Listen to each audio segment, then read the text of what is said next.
everybody, and welcome to another episode back from the future, where we like to talk about technology from the past, present, and the future. Now, today we are going to be talking about my very own vintage laptop here. It's a HP 8540 EliteBook. Now, I've owned this, I think, from about 2016 maybe. I've had this in my possession. It was originally manufactured, I believe, in 2011, so 10 years old. And what's interesting about this HP laptop is, well, my YouTube channel's got nearly 10,000 subscribers, and this has been my more or less my daily run around in terms of what I've been using to do my editing in. And let me tell you this, go over the specs with you. So the CPU is an Core i5 M520, and it runs at 2.4 gigahertz, and it overboosts up to 3 gigahertz. 2 core, 4 threads. And the reason I bought this laptop, I mean, I was going to buy the i7 originally, but I wanted to see if I got the i5, I knew it could just about cope with what I wanted it to do, and I'd probably get longer battery time out of the i5 than I would the i7. In retrospect, I reckon I was better off getting the i7. I don't think there's a lot in it in terms of battery life. Another thing that drew my attention to this laptop was, at the time, funds were limited, and because I was using Premiere, I needed a card that had CUDA cores, and this laptop has an NVIDIA Quadro FX 880M in it with 1 gig, I think, of DDR3 for the graphics memory, which is just enough to run Premiere Pro at the time.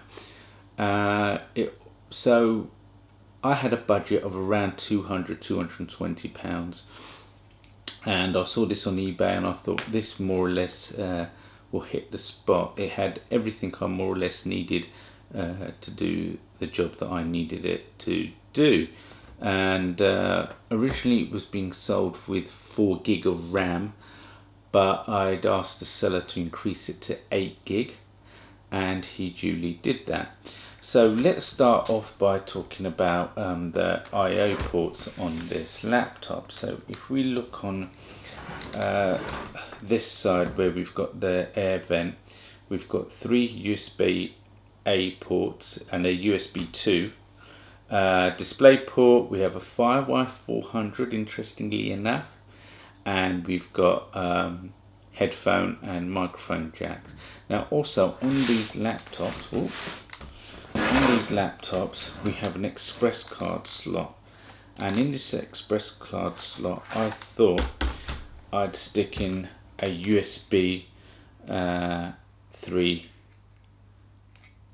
card, and this gives me 2 extra USB 3s, and I don't run at USB 3, but they do run faster than USB 2. And so this was handy if I wanted to have other peripherals that I needed. Originally I thought to myself, if I'm on a shoot, I could transfer data from one hard disk onto a larger hard disk, and it'd go use one USB 3 port to the other, but that never really happened. So but it's nice to just have these extra little ports there, so I'll just slide that back in there. Now on the front of, you might not be able to see it here, but just there I've got a SD card reader, and it takes a full SD card. It's not that fast, but it's okay for what I use it for. Usually when I'm doing a shoot like I do this one, I'm using a Canon 60D. I'll take out the memory card, pop it in the front SD card slot, dump all the video footage onto the main hard drive, and take the card back out, put it back in the camera. Sweet, convenient, and it does what it does on the box. Excellent. What else? Okay, on the other end we have a modem port, we have an Ethernet port, and we have two USB 3 ports, and we also got a DVD rewriter. I mean, that kind of adds to the overall weight of this laptop. This EliteBook weighs about 3 kilos, and so it is quite heavy, especially if you're sticking it in a rucksack.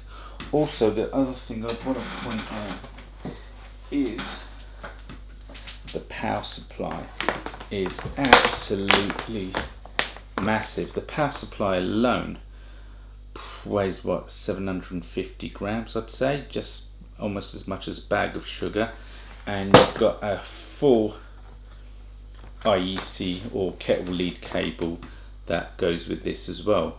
So, you know, it's a lot to carry in your rucksack. So you've got this plus this power supply and cable, a lot to carry around. Now, this is what they call an engineering laptop. So it'd be used by engineers out in the field. I mean, this thing is designed, it's almost as tough as one of those, I think, Toshiba Tough books. They're absolutely very rugged. I mean, in fact, HP are the only company, as far as I know, that their laptops are certified to be used out in space by NASA. That's how well these things are designed. In fact, it's built to MIL STD 810G standards. So I believe that's pretty tough standard that they're built to. Now, if we open up the laptop, and I'll turn it around, it has a 1080p panel on that, full HD. You get the full keyboard on here, so you've got the numeric keypad over here. You have them. I mean, this laptop has seen a lot of action, and it, you know, when I got it, it was a little bit rough, but like I said, at the time, for £200, what do you expect? The little rubber for the track stick is missing. I'll get that replaced, not a problem. And also the rubber for the mouse buttons and trackpad buttons are missing as well. So also using the touchpad is quite good, quite responsive. The keys are like very responsive as well. The thing that does wind me up about this is it does attract a lot of dirt. A lot of dirt gets in between the buttons and stuff. I don't like that about this, but it's quite responsive. You can type quite well on this. You can keep this on your lap. It does get a bit warm when you're video editing, and also the thing is, when you're running Google as well, that can be a Google Chrome, that seems to take up a lot of resources, and you know, you can hear the fan spinning as well. Now, this laptop also has an issue. When I start it up, you can see, hopefully, right, I don't know if you can see this, but I'll try to see if I can get it in there. There's a hard drive error. I've never been able to work out what it is, but as soon as I press F1, it seems to start booting up Windows 10. And funny enough, this aging laptop really does like Windows 10. Really works much more responsive than when I had Windows 7 on it. Now, you may or may not notice, well, I just logged myself in. Right, here we go. Let me just log in.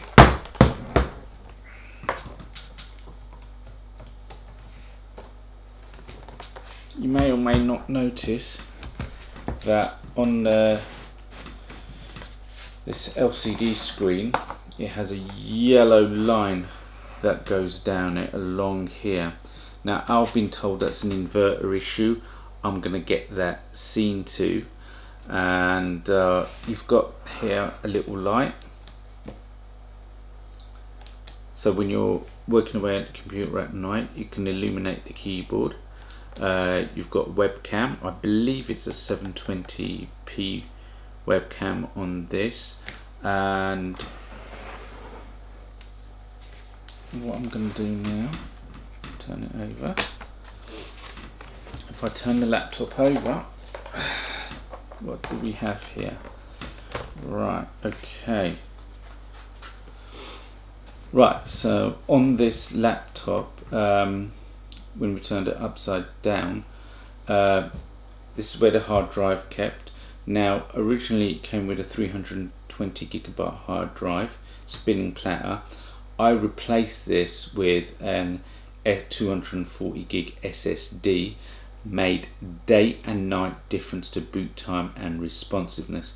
That's one way you can sort of relinquish more life into these vintage laptops, is by changing the hard drive over to an SSD.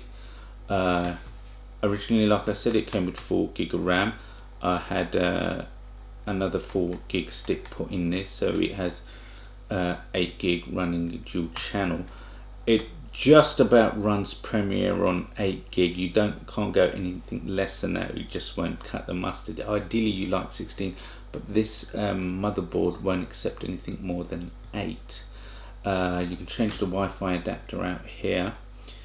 Also, this comes with a battery. Now, the original battery that came with this was in very poor condition, so I hopped onto eBay and got now the original HP battery is about 70, 80, sometimes nearly £100 or $100, but I picked this one up and it was the highest capacity. I believe it's a 6 cell, possibly 6 or 8 cell battery, 5200 milliamp hour.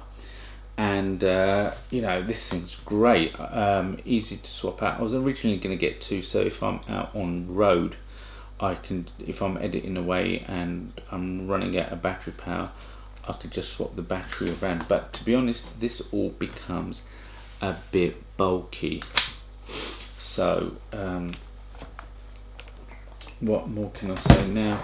The thing is, with this laptop here, I get around 2 hours battery life out of it while I'm editing. It is a bit of a power hog, and this is one of the downsides that I found, is that, you know, 2 hours sometimes isn't enough when you're on a project and you've got no access to power supplies. My mate sometimes gives me a lift home in his car, and at times it's been like you know, I'm editing in his car and I'm running out of battery power. Or sometimes another issue was it sometimes would switch off halfway through editing.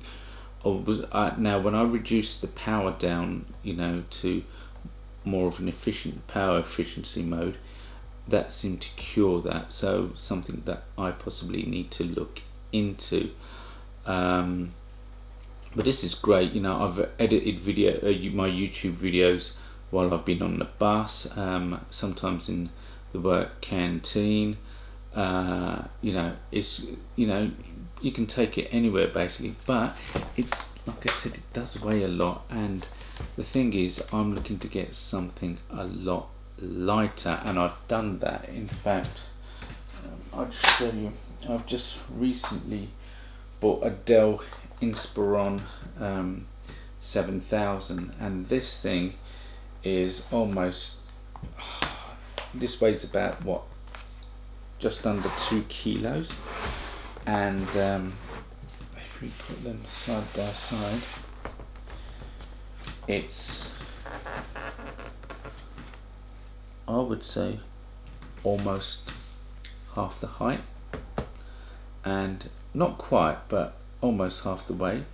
This has a 6-core i7 in it, but we're going to be doing a review later with this in another show, and we're also going to be comparing the two together in terms of functionality, performance and specs and so forth.